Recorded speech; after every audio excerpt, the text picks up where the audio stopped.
Welcome to the CereCore Podcast, where we focus on the intersection of healthcare and IT. From practical conversations to strategic thought leadership, let's unpack the decisions, challenges, and journey of those whose purpose it is to deliver technology that improves healthcare in their communities. Today, we are pleased to welcome Holly Davis to the CereCore Podcast. Holly is the Chief Nursing Officer at Bingham Memorial Hospital, a rural health system based in Blackfoot, Idaho. She began her nursing career in 1995 and brings nearly 30 years of nursing and leadership experience to her role. Holly has held multiple roles in nursing, quality, and leadership, including time as Bingham's Chief Quality Officer. Now as CNO, she leads nursing strategy across hospital and clinic settings, and a strong focus on staff engagement, operational efficiency, and sustainable nurse careers. Holly is known for her practical, people-first approach to leadership and for driving innovation that eases burdens on clinical teams. Holly, welcome to the CereCore Podcast. Thank you. It's a pleasure to be here today. Well, we're excited to have you. And, we always like to start these off, Holly, with just a little bit of background. I think people are always interested in the background story, how you got into nursing. What was your initial exposure to informatics? And, maybe just tell us a little bit more about the role that you have at Bingham there. Yes, I was the first college graduate in my family. So I was born and raised in Idaho in a rural ranching family. And when I was a kid, when we were around the dinner table, my dad was always encouraging us to get good grades, to get an good education, and to get to college. And if we ever complained about the hard work we were doing, whether it was moving water, fixing fence, he'd say, well, you go to school, get an education, you don't have to work like this. So me being naive, I walked, enrolled in college, went through the motions of getting my career, and realized pretty quickly that nursing can be a lot like fixing fence and moving pipe. It's a very physically demanding, hard job. Yes. But that background really has served me well. And being rural raised, it gives you a certain amount of grit, stamina for long, hard days. And also just knowing there's a lot of things you can't control. Just like in ranching and farming, there's so much you can't control. And in healthcare, especially in today's landscape of healthcare, there's a lot I can't control. So I focus on the difference that I can make and the people that I do work with, the patients. And it gives me, a sense of hope and optimism. And really that stamina and the rural lessons that I learned in my upbringing has really served me well as a leader. I went into nursing, of course. My first job was in the big city. I worked in Las Vegas, Nevada, and then came back to Idaho and worked also up in Montana. Came to Bingham about 9 years ago to develop a same-day total joint program here, which Bingham has a phenomenal program for hips and knees and same-day total joint, and then moved through Bingham as in quality, and then now as a CNO. Right. Well, that's fantastic. That's quite a journey. I think to the best of my knowledge, you're the first guest to draw the correlation between rural health and mending fences and nursing. So that's excellent. Yes. That's excellent. Well, maybe give us a little bit of an understanding of just what a day in the life looks like as a CNO of a rural health system. Yes. So we are an interesting critical access hospital. That's what is our anchor. But we have over 100 employed providers here at Bingham. Wow. 1,300 employees and a lot of clinic locations. And mostly early in my career, I've only worked in the hospital, and, the patients just appear there in the hospital. Right. Didn't really understand as much about the clinic system. Mm-hmm. And, I was taught in nursing school 30 years ago that someday in healthcare, we would be preventing health conditions and really focus on community health. And here at Bingham, we have the opportunity and to do that, to really be the difference in our community, as well as to work with our clinicians and our patients to help them improve their health. Because hopefully, in your life, you haven't been hospitalized. Most of us have not spent much time in the hospital, yet we focus so much of our healthcare on the hospital setting that here at Bingham, we really do strive to get out into the community and work on preventative measures as well. Yeah. And so in my day as a CNO, I am focused heavily in population health and value-based care nursing, as well as just the whole circle of care around the patient. We really care about the patient that comes to us, whether they're in crisis or a planned surgery, and then how we take care of them in the hospital, and then how we carefully hand them back into the community and follow them through that home care as well. We don't have a home health agency here, but we have chronic care managers and transition care RNs who follow those patients through their cycle of care. So in my day, we're an older hospital. I deal with staffing, materials, equipment, and then just the continuity of care every single day. No, that's excellent. Well, and you touched on a couple of things, right? Staffing, one. So that leads me to, typical conversations around burnout. I think, the latest term that I've been hearing a lot of physicians talk about is cognitive load or cognitive burden, and then really retention, right? So, those seem to be top of mind for a lot of healthcare leaders. And, I'd be curious to see what you all are doing there at Bingham to make kind of nursing a sustainable and rewarding career there. Yes, I focus on this a lot personally. Being a bedside nurse is very physically demanding, and it's also emotionally and mentally demanding as well. And I think those three things can really torpedo a nurse and their career. Is they can get physically hurt, they get emotionally hurt, mentally, spiritually hurt, because we are very empathetic and we take people's pain, we almost absorb it.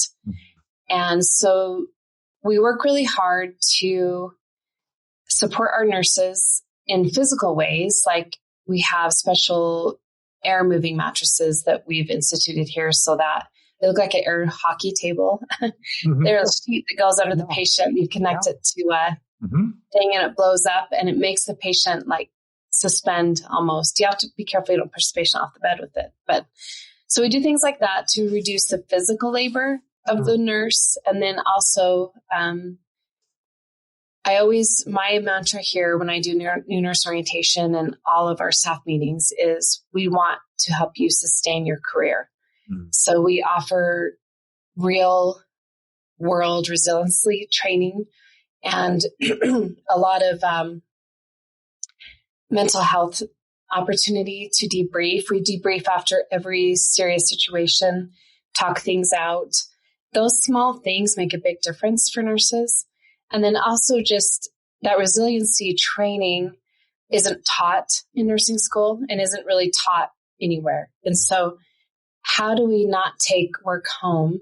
Yeah. How do we not get toxic perfectionism in nursing, which happens, where nurses feel like they cannot meet this high bar that's been set for them. And so therefore they're a failure and they take themselves out. That's some of the cognitive burden that physicians feel as well. Yeah. And then here we just have we have positions available for our older nurses. We want nurses to return to the field if they've been out of the field.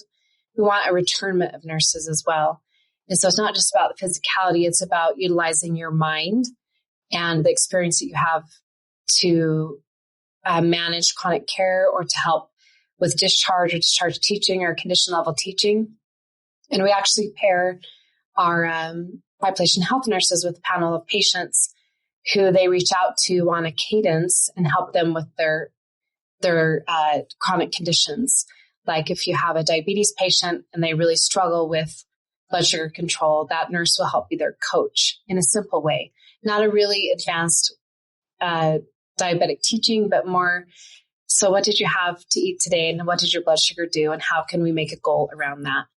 And so to really have the nurse not just be seen as we see hospital nursing as just a cog in a wheel, but really to utilize the nurse for their brain and their ability to coordinate care at a high level. Yes. No, it is a very difficult job. They mentioned, if you have or haven't spent time in hospitals, this year. I got to see it, not personally, but with family members. Mm-hmm. And it's a challenge. And it's doing the job. It's interfacing with a patient that may or may not be able to effectively communicate, dealing with family members that are stressed, confused, uncertain, doctors that sometimes are unclear in that standpoint, but then also the technology aspect of it all. And juggling all of that it takes a lot of training. It takes a lot of support, and having that human element, but at the same point, hopefully, the support of technology to help maybe ease some of that burden. And I'd love to dive in, if you wouldn't mind, to some of the things that maybe you're doing on the technology side that help support the nurses there. Yes, about a year ago, we started on our iPhone point of care scanning project. And so we have nurse iPhones that the nurses can utilize with Meditech, and it opens the MAR on their phone. And so most patients have, 10, 20 meds you're giving them in a shift. And if the patients have 20 meds and the nurse has 5 patients, that's 100 medications. Oh. I don't think people realize how long that takes and how much it's very important work, but it can become busy work. And so we utilize the point of care scanning so that the nurse can open the iPhone, scan the med, document it right at the bedside. So it's all safely done, following all the medication rights and safeties, but it's fast and efficient and correct. And so we've worked on utilizing that. And for our younger nurses, they love that tech. It's very easy for them to adapt to that. They write their term papers on their iPhone. Right. So scanning with their iPhone is no big deal. And in fact, they do their ADL notes on the iPhone, a lot of things on the iPhone. Our older nurses are still enjoying it because they're not having to log onto the computer, grab the scanner, scan the med, document the med, and then go to the next room and do the same thing. They have that computer in their hand. And so that's been a really great thing for nursing. We also, right now, are working on a virtual nurse pilot project. And we don't have, we're not flush with money here. So we don't have the fanciest AV technology in every room. Sure. But we are utilizing virtual nursing just with an iPad on a stand. Right. And we have the virtual nurse doing discharge teaching, admission screening, and discharge needs assessments for case management. And the patients are actually really liking it, and being able to just have this nurse focused on them that is like their teacher. Yeah. And that's going really well. I mean, there's still technical glitches we're working through. And if we had a fancy hospital with all the cameras and technology, it'd be easier. But we're trying it out and seeing some opportunity there as well. Oh, that's great. Well, you mentioned, that being integrated in with your Meditech system, and certainly with any EHR, right? They're always evolving, always changing. Maybe what are some of the things that you guys are looking at from a Bingham perspective as kind of the next step in the adoption, optimization, et cetera, of your EHR platform? Yes, we're new on Meditech. We're going to be entering our 3rd year on Meditech Expanse, and we migrated from an old system that had been bought and sold a million times. I don't even know what the final name of it was. So we're really excited about Meditech because we have it now in all those clinics I discussed. Yes. We have ambulatory Meditech, and then we have our hospital Expanse Meditech. And so really excited about all of that. We're quite thrilled, honestly. And, but going forward with Meditech, just continuing that optimization. We've worked with your company, with CereCore, on an optimization assessment to see where we're at and where we have opportunity for improvement as well. And then really for cognitive burden and burnout, we've really been focusing on a new AI tool that we have with a pilot group of physicians, and it's going very well. I think when our CIO reported on it the other day, they've done 3,000 notes on it in the last month across 10 different providers. And those are all ambulatory side, not in the hospital yet. They're still building the hospital side.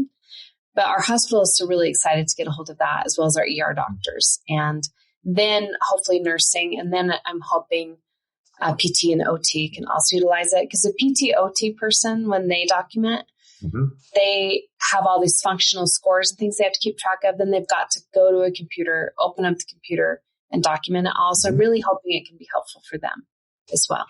Yeah, it's been fascinating to see just that adoption of that particular use case just blow through the physician community. And it's one of those things where, it's so hard.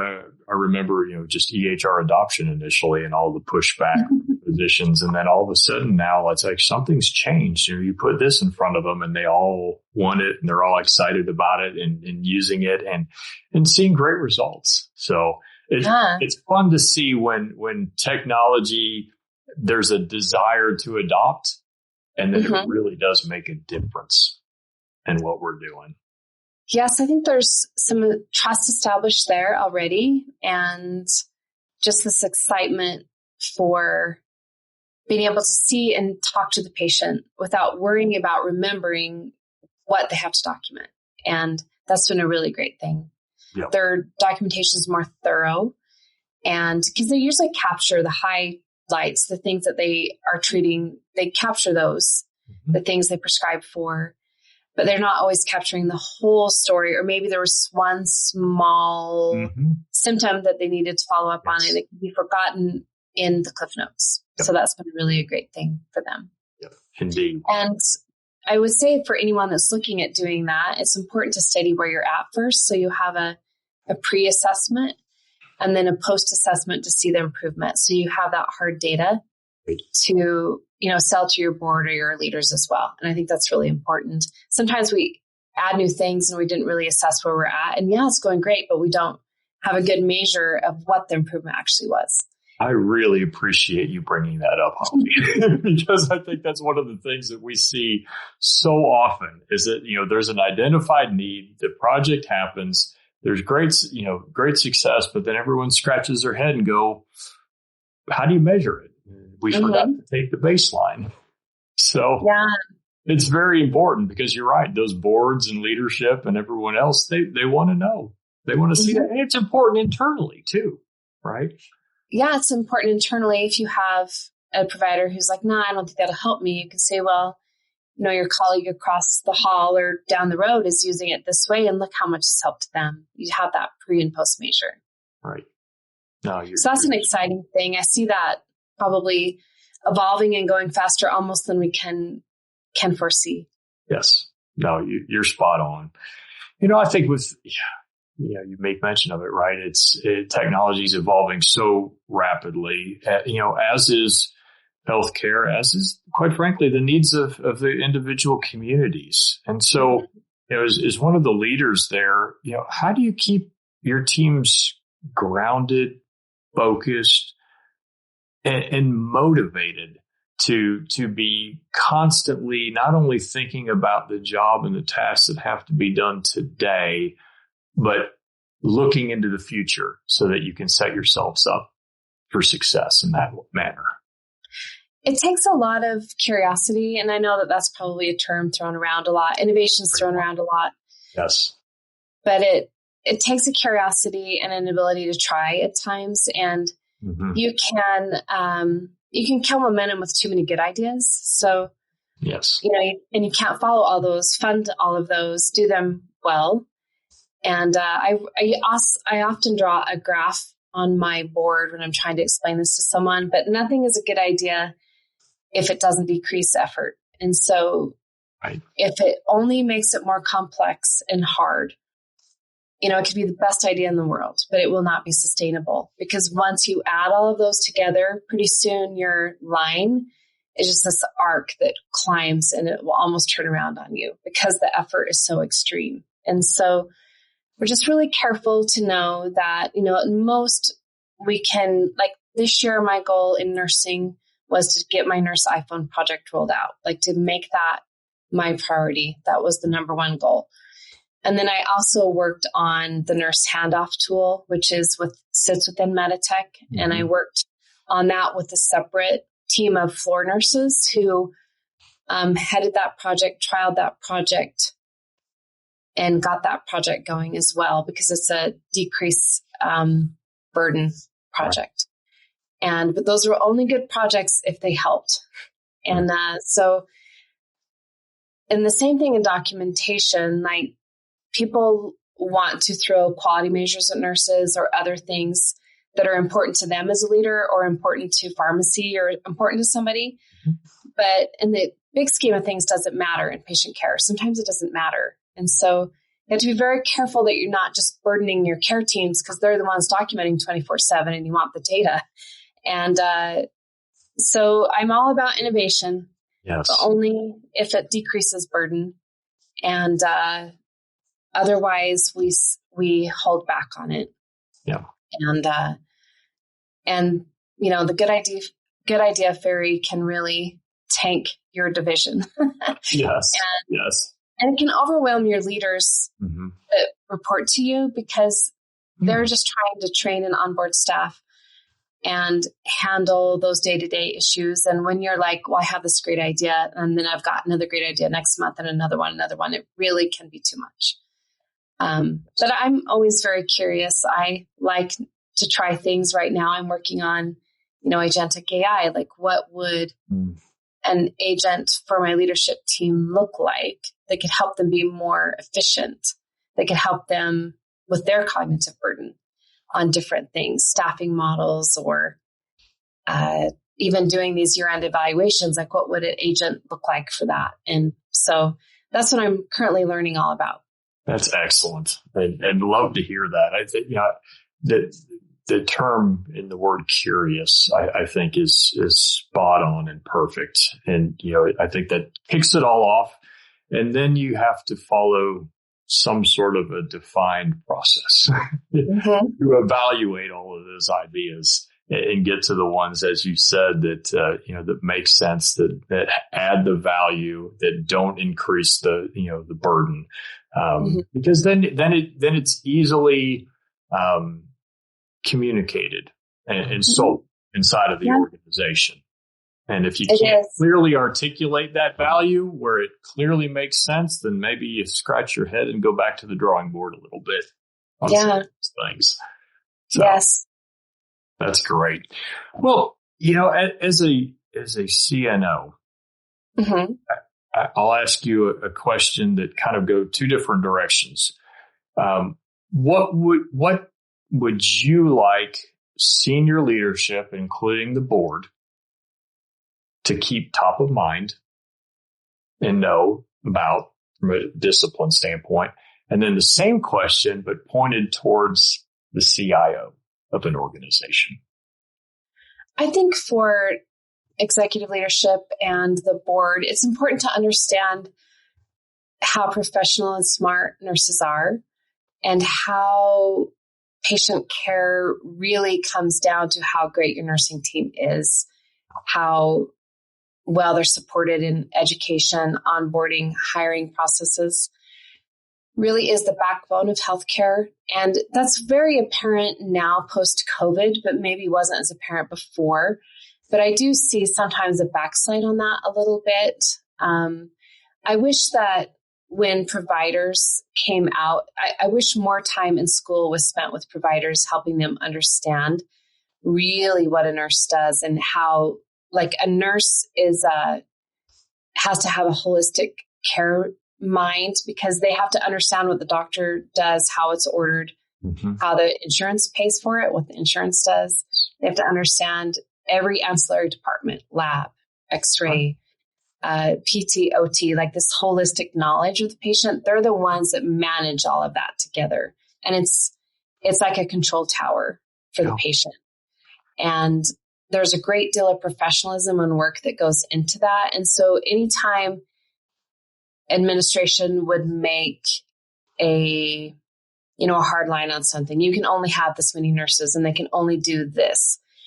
That's dangerous ground. It's like you have to think about what would the control tower actually have you do to land the jet. Yeah. And My board is very supportive. My CEO is very supportive.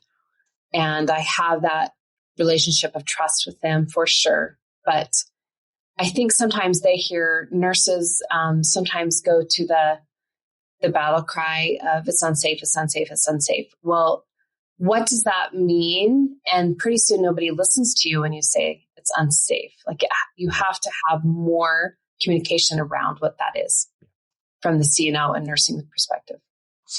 That makes sense. Yes. I mean, I've seen firsthand where doctor's order says one thing, the EHR is saying protocol the other, and the nurse is in the room going, that doesn't make sense for what I'm seeing with my own eyes. Mm-hmm. So you have to be that visual coordinator. Yes. So, okay, wait a minute here. Nurses might tell a doctor, no, I can't do that. And then the doctor will have to understand, okay, so what does that mean? Yeah. Is she defying me? Is she thinking or he that she's smarter than me? And that's not usually the case. There's usually a safety reason or a problem that you're not listening to. Yeah. Or that just wasn't observed and now it is. It wasn't presenting and now it is. And so I think it's that care team approach. Mm-hmm.